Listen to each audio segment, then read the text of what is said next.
for a presentation? Yeah, I think so. Commedia Dell'Arte seems like something we could talk about for days. Yeah, no kidding. I think I got 3 pages of notes just on the characters alone. I'm only going to say like 2 paragraphs. Well, maybe they'll go and watch the videos we posted with our online portion, and that way they'll see the whole piece of the puzzle. Well, let's just make sure the big picture is a clear one then. All right, sounds good to me. So what do we do? All right, well, I have my sections, you have yours, so do you want to start it and I can conclude? Okay, that sounds good. Let me just think something. Charlie Chaplin once said, "A day without laughter is a day wasted." And after scratching the surface on the Commedia Dell'Arte, I'm pretty certain that the comici, or the professional actor in 1500 Italy, did not waste many days of his life.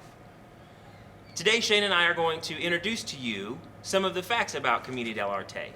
We'll talk about its history, its structure, some of its social impact at the time, before we get into things like the characters and its lasting impact on theater, as well as some of the subject matter of its performances. By the end, you'll see that both the men and women involved in Commedia Dell'Arte brought forth some of the ideas of slapstick, zany clowns, and a lot of other things that we are used to and accustomed with in theater. First, we'll talk about history with Shayna. Shayna?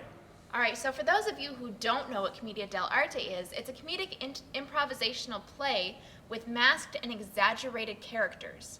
Commedia dell'arte means comedy of art, but was later translated into the Italian comedy. The first recorded commedia performances were established in Rome in 1551. It was mainly performed outdoors and in temporary venues. Only the most successful performers made it into palaces where they would entertain royalty.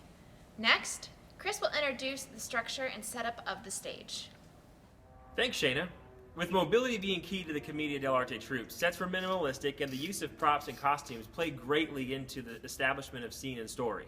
Scenes were improvised along basic storyline with 10 to 12 players, each very disciplined in character, which utilized well-rehearsed routines to add into the show as needed. Called Lazzi, these bits included songs and many acrobatic routines that incorporated leaps, tumbles, stock gags, and was full of obscene gestures and slapstick antics.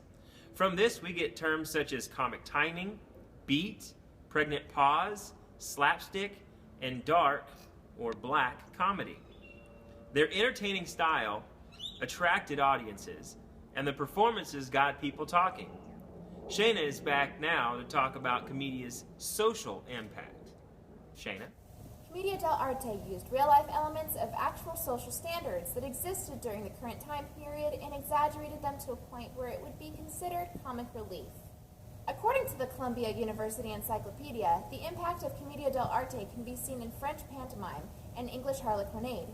After gaining its popularity in France, the Commedia dell'arte influence was felt on the plays performed in the French theater, such as Tartuffe.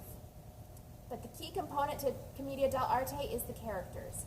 Next, Chris will give an overview of the players of Commedia dell'arte. Thanks. And you're absolutely right, Shayna. It was the characters, not the storyline, that was the core of Commedia. It was very much a serial form of entertainment.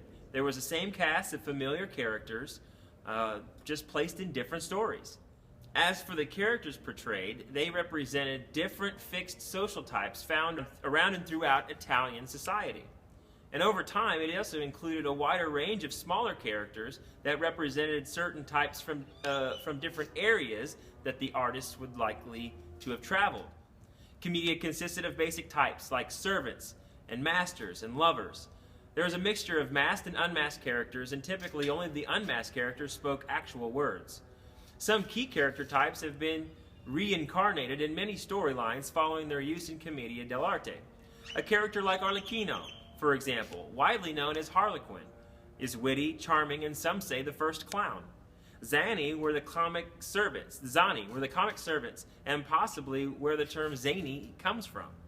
While the unmasked Innamorate were the lovers, other characters like Il Capitano, Il Dottore, Pantalone, which was the merchant, and Pulcinella, the womanizer, were all characters created by the comici and used by writers ever since. The further you learn about specific character types, each mask possesses and the rules one follows to play that character, the more you will see that the characters in their modern adaptations. But the characters aren't the only things to survive to modern day. Next, Shayna's back to talk about Commedia's lasting impact. Shayna? Thanks, Chris. There are absolutely signs of Commedia dell'arte still around us today. Commedia dell'arte has inspired every aspect of modern theater and film that we are familiar with. Aspects of comedy, characterization, storytelling, and countless little things that without its invention in the 1500s, perhaps we'd never be familiar with modern comedies such as Seinfeld or Friends. But the serial nature isn't all that remains. Chris? You're exactly right, Shayna. Those sitcoms use the same characters with a different storyline every week. That's exactly what Commedia dell'arte did. They used the same stock characters to tell their different stories in different ways. Their stories usually revolved around things like sex, money, old age, even things like social events, current events that were happening in Italian society. Everything was within the limits of their storytelling capabilities. Now, the most classic storyline that they used in Commedia dell'arte was the one of two lovers. Two lovers wish to marry, but they are opposed by the old, wealthy men, and so they then go out and enlist the help of the Zani to help them to get married. And in the course of which, all kinds of crazy, zany antics go on, and usually in the end, it all comes together in a happy ending. People get married, everybody forgives each other, and it's a happily ever after story. So these things are very much still a part of the way we tell stories and the way that we portray characters.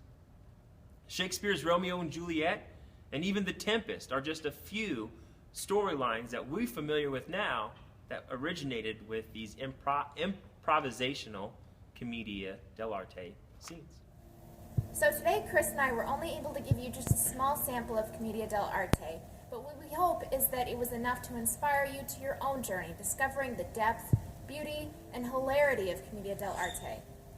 If not, at least we gave you some basics on the history, its structure, and social impact, as well as the characters Commedia's influence in theater and subject matter, all of which can still be seen in many forms today. Commedia dell'arte left an indelible mark on theater and beyond. Without it, many days would have been wasted without laughter, and the world wouldn't have even known of someone like Charlie Chaplin. Okay, so that just about does it. What do you think? Good. I think we're ready. Want to head into class? Okay. All right. Let's do it. Okay. Really good feeling about this. Yeah, me too. Class canceled. Please post your video presentations online by Friday. Now what? We did all this work. Okay. Let's go. All right.